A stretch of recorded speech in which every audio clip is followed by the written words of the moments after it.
Hello, I want to show you the most important features and setting of this gimbal in combo with a Samsung Galaxy S21 Ultra to speed you up to shoot better gimbal shots. I will also show you a missing feature while using an Android phone, so you can decide if this combo is something for you or not. Let's get started. OM5 is an excellent 3-axis stabilization gimbal equipped with a built-in extension rod, which is very convenient. It can be operated in portrait or landscape mode. Sometimes you want to film in upright, in side grip, in underslung or in low position mode to get the perfect shot. More on these modes later. Active tracking has been improved, and through the Memo app it lets you to shoot hyperlapse, time-lapse, dynamic zoom, panos besides photo and video. Unfortunately, on the Samsung Galaxy, slow motion is not available. I'm not sure if it's because of Android or Samsung.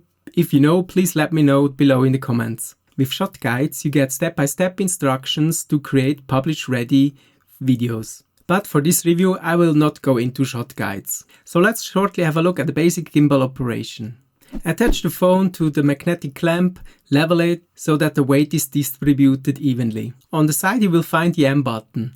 If you press the button once while the gimbal is powered off, the indicated lights on the front will show the current battery level. Clicking the M button for 2 seconds will power it on or shut it down.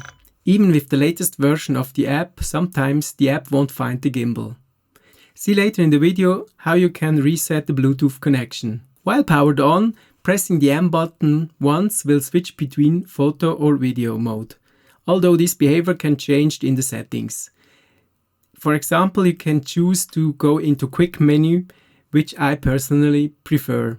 Pressing the M button twice will go into standby mode. To go out of standby mode, just press the trigger button. Pressing the M button 4 times will switch between FPV and follow mode. If you're using the quick settings, you're also able to select the Spinshot or tilt locked mode. The round button on the front with the red dot is the shutter record button. By pressing it once, it will capture a photo or start and stop video recording.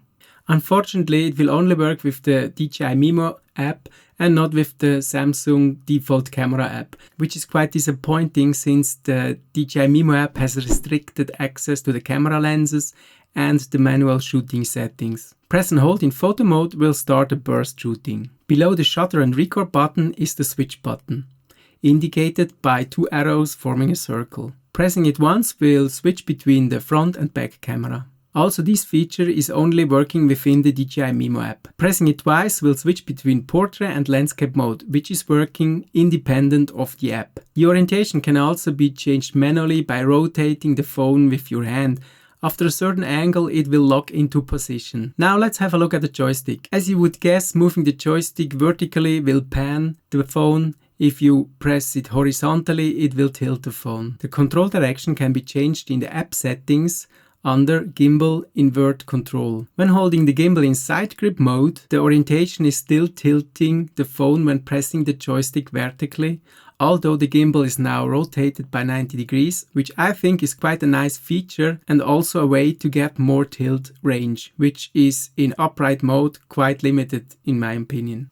On the side below the M button is the zoom slider. Moving the slider towards the plus will zoom in and moving it towards the minus will zoom out. If you push the zoom slider, it will jump to the next indicated zoom level.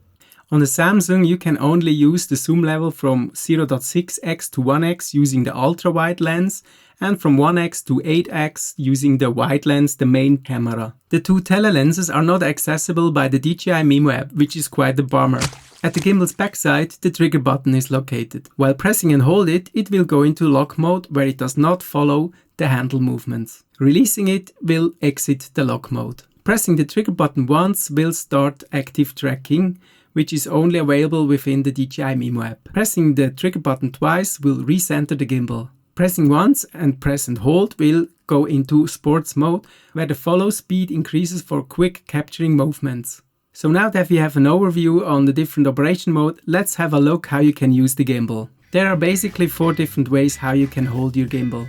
There is the upright mode, there is the underslung mode where the gimbal is rotated upside down, there is the side grip mode, And there is the low position mode. Upright mode is the obvious mode where you just hold your gimbal in your hand and the phone is on top of it. Holding the gimbal upside down will enter the underslung mode. In this position, the gimbal can capture easily images from a low position. Although the menu in underslung mode is upside down, the captured video is in the correct orientation, which is unfortunately not true if you shoot in hyperlapse mode, where the processed video is upside down when watching. Hopefully DJI will correct this in future releases. Rotate your gimbal 90 degrees to the left or right to enter the side grip mode. As mentioned before, in this mode you have much more tilt range. To go into low position mode, extend the extension rod and adjust the angle to low position mode. Unfortunately, in this mode I often captured the arm of the gimbal. Now let's jump into the DJI Memo app. On the main camera view screen in photo shooting mode, you find on the left side the home button, followed the timer and glamour settings. Next item, the three dots, enters the photo, gimbal and general settings. The glamour settings let you to do some smart modification like make your face look slimmer or change the color tone of your face. I personally do not use the glamour settings. The timer lets you set a delay, which can be quite convenient if you have to jump into the frame.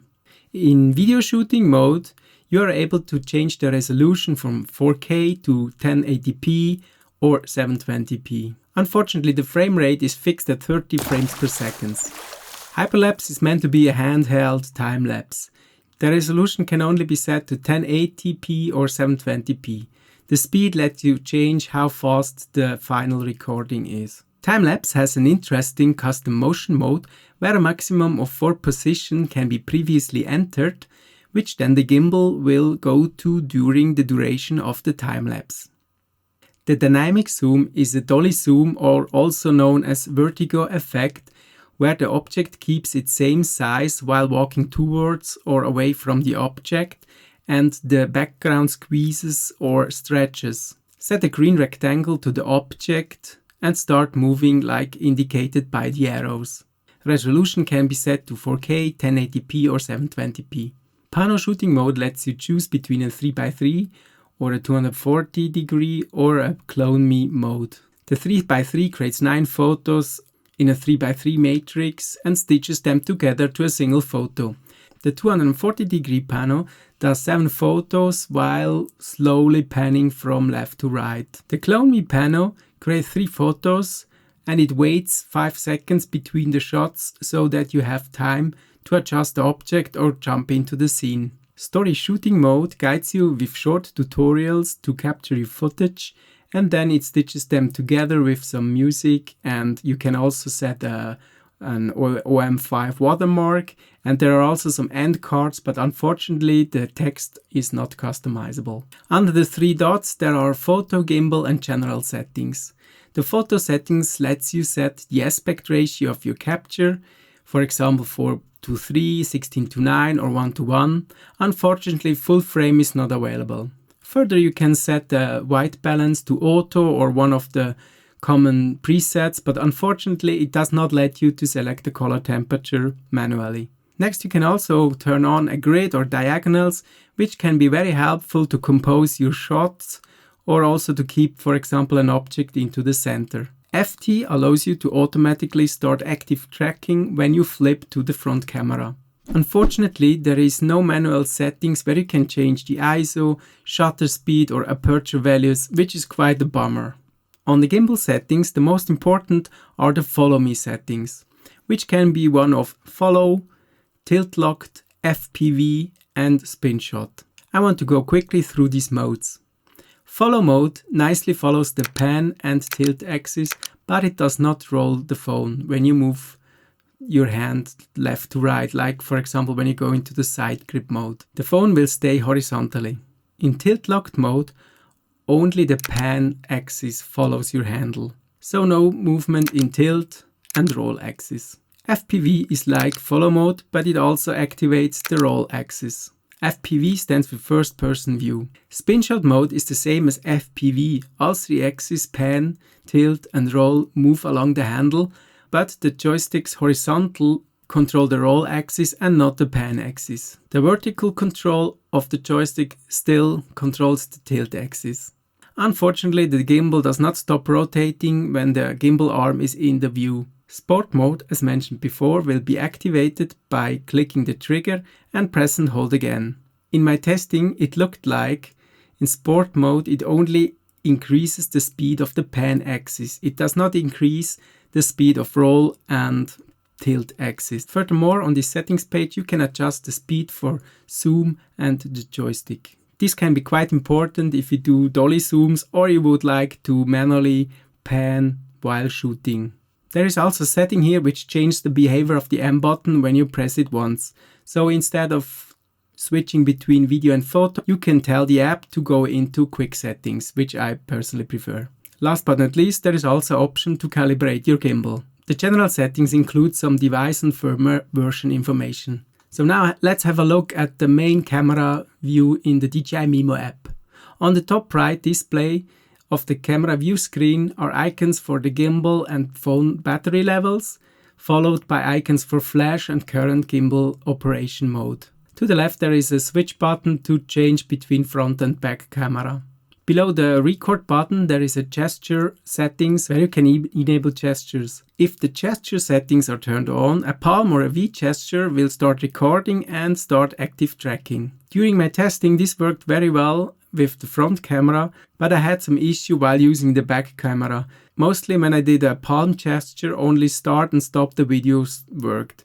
But for some reason it looks like active tracking and gesture mode on the back camera are mutually exclusive. If you ever encountered issues connecting your phone with the gimbal, there is a button combination to reset Bluetooth connection. Press the switch button, the shutter record button and the trigger button all together simultaneously in order to reset the Bluetooth connection. After that, start searching the device again. So what do you think about the reduced function on Samsung Android phones? I would be very interested to hear your opinion, so leave a comment below.